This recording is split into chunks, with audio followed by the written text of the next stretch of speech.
Okay, so today is November 14, 2022. Rick Chartrand here. I want to do a little bit more on form and super slow. So first of all,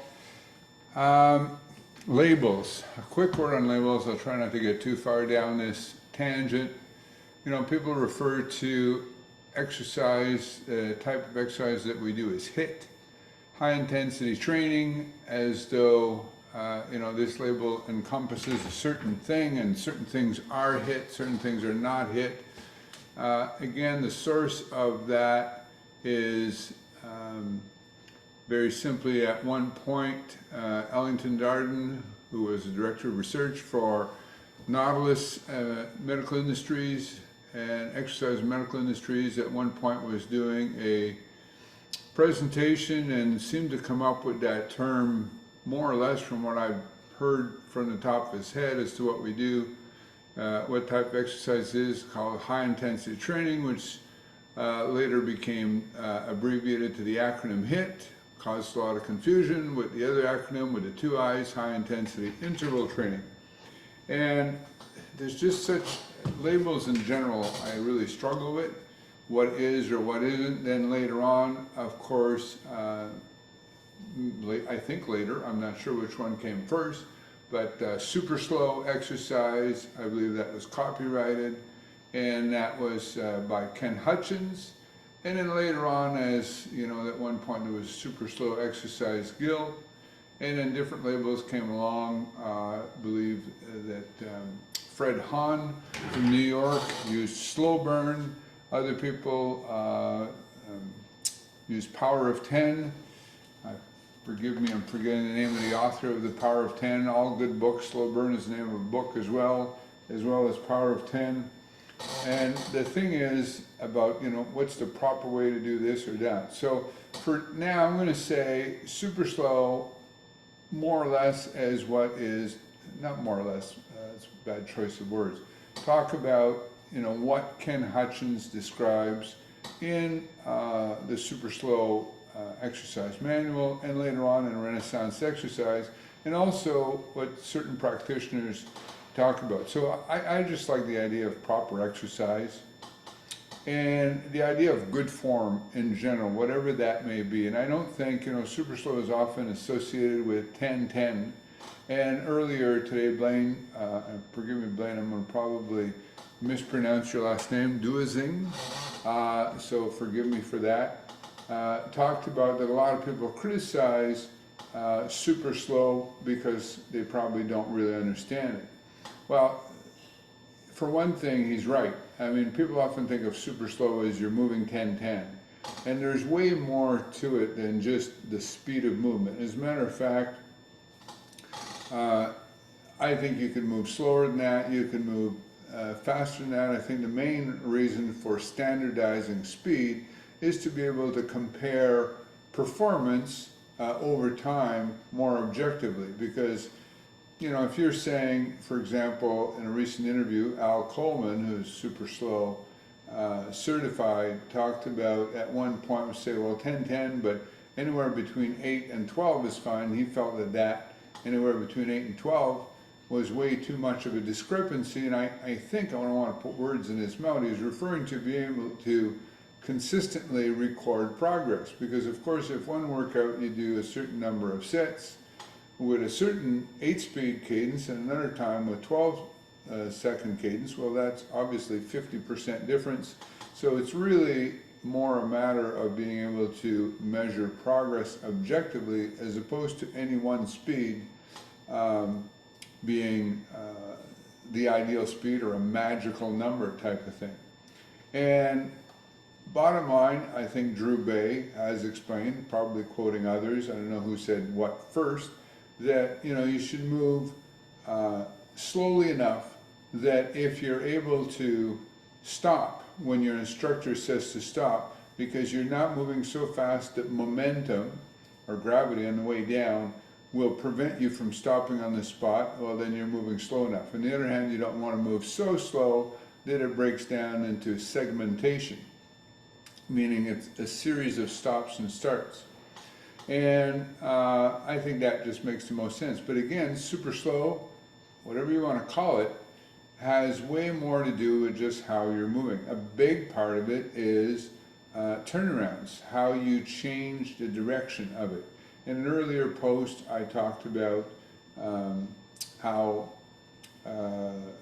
Doug Simmons does great turnarounds, and basically also the position of the head, the breathing, the ideal exercise environment, focusing on the primary purpose of an exercise, which is to fatigue the muscles as deeply, efficiently, and safely as possible in order to create a stimulus for positive adaptation, as opposed to just making the reps go up and down. So there's a lot to it. But of course, explaining this is one thing, but then, you know, one of the things that, and I'm going to share my screen here for a couple of things that I want to share with you. So one of them is an article that I'd like to refer you to from al-Coleman. So al-Coleman, when I did searches on al-Coleman, hang on here, I think I'm going to be sharing here a video of him doing a workout, but I'm going to look here. Here's the article, Hanging On by a Thread, and it's by Albert Coleman, who currently is with an organization called Phoenix Strength, or PHX Strength, so I assume that's pronounced Phoenix Strength. So this is just, you know, the article is called Hanging On by a Thread. And he's talking about, on the blog, on his site, a helpful piece of imagery that I'm employing both myself and my clients. So he's talking about getting people to use just enough force to make the weight move. So when you first start, you just, as Drew says, don't heave, don't push, squeeze, and just do enough to have the weight moving, and then only do enough force to just barely keep the weight moving all the way through. And he's saying about this imagery came about from me trying to find a more vivid way to describe the minimal amount of force required phraseology that I've been using. And I'm going to jump ahead here because you can read the article on your own, but I like it's called Hanging by the Thread. So he says, the image of a weight stack being lifted by a Kevlar belt that is so shredded that it is on the verge of snapping. The tensile limit of this thread is such that it can sustain just the amount of force required to break inertia and sustain uniform movement of the load, but not an ounce more. So if you stop and think when you're doing a set, I think this is just a great, great tip. And he says down here that this has been the most effective cue I've used in my 15 years of instructing. And it makes a lot of sense if you just think about it. If you're going down and you happen to drop it, if you know, sometimes when you're trying to, say with 10 seconds and you're partway through the rep and you realize, oh, I'm going too slow or too fast, and you suddenly slow down or whatever it is. If it was hanging from a thread, you would never do that. You'd always focus on just doing just as much as you can and not anymore. You'd never drop it to catch up or whatnot, because any change of speed could potentially break the thread. And I just think that is, you know, a really, again, this is from, there's a medium.com. So this is al-coleman.medium.com. Al says he's writing a book. That's another part of it here, but that was in February. I'm looking forward to it because with this is, I've heard him in an interview now where he says that he's having his clients now use a cadence of about, in some cases, as fast as 3 seconds up, 3 seconds down.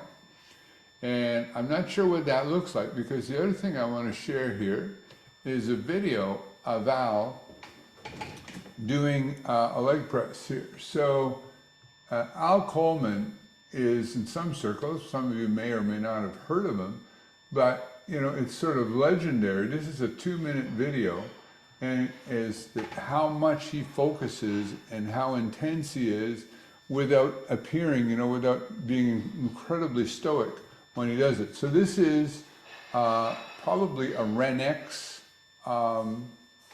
since it's on the Renex YouTube site. If you look for Renex channel, there's some cool videos there. I haven't been to many, so I'm just going to turn the volume down on this. I can find the volume on this. I suppose I can just turn down the volume. There we go. So you notice here, this is one where the carriage moves. Let me start it over here. Messing up on the.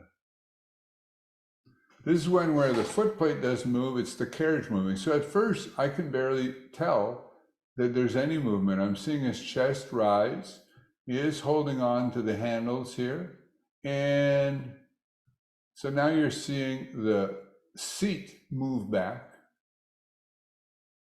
And I don't know if at this point, there was a point at which, oh, actually he's coming back at this point. There was a point at which they would reach and Renex the end point and drive in. So now he's only on his second set. You can see trembling going on.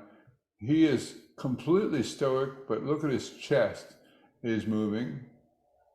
And I would say here, let me just see if I can time one of these, that he's moving faster than 10-10, maybe 1, 2, 3, 4, 5, 6, 7, 8, 9. Yeah, I think he is, in fact, using the thing there where he's pushing against the end point as hard as he can for some time, which I think later on they felt was maybe more intense than what was needed.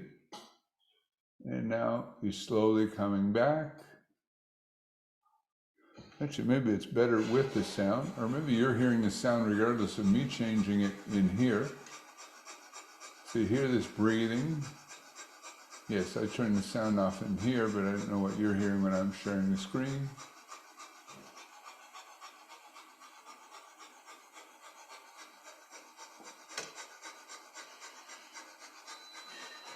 And this whole video is 1:56. So he's just, so you see here how much he's actually working. This is where you expand your horizons.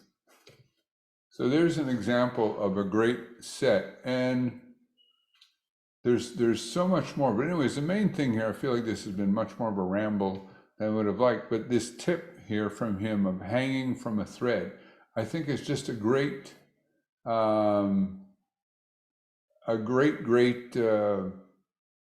tip, and I encourage you to try that in your next workout to just see if that changes the way that you feel like you've created inroad and fatigue in the muscles. Anyways, bye for now. Have a wonderful day.